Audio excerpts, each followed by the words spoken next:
Туристический слет, посвященный Всемирному дню туризма и 60-летию города, собрал в окрестностях дома рыбака более 70 ребят. В этот день в силе ловкости и смелости состязалось 13 команд из 9 городских школ, среди которых ежегодные участники турслета, а также команды, которые в этом учебном году возобновили свое участие в спортивном мероприятии. К таковым можно отнести и ребят из поселка Туяляс. Школу я представляю номер 11 города Сибая. В школе мы ходили, готовились каждый день, где-то неделю. Я представляю школу-гимназию, младшая команда. 6 человек в команде всего.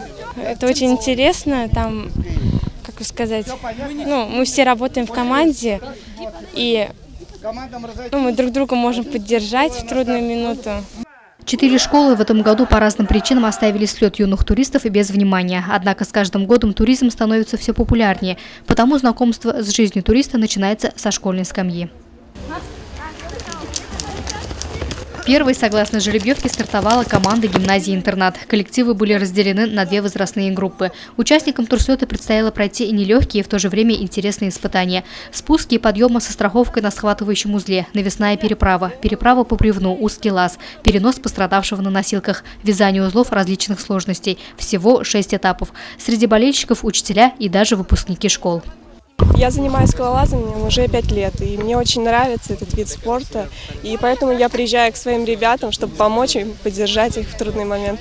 Физически крепкие ребята, это естественно, потому что это ребята самые надежные, ребята, на которых можно положиться, уже не первый год занимаются туризмом.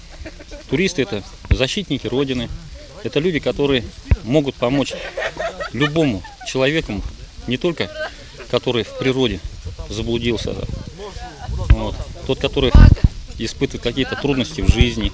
Начавшийся дождь не стал препятствием для сибайских школьников, ведь осадки – это всего лишь одна из сложностей в жизни туристов. По результатам соревнований в старшей возрастной группе лидировала команда школы номер 5. Среди учащихся 5-9 классов сильнейшими оказались школьники Башкирского лицея имени Рамазана Умедбаева. Спортивное мероприятие подарило всем хорошее настроение и заряд бодрости на весь учебный год.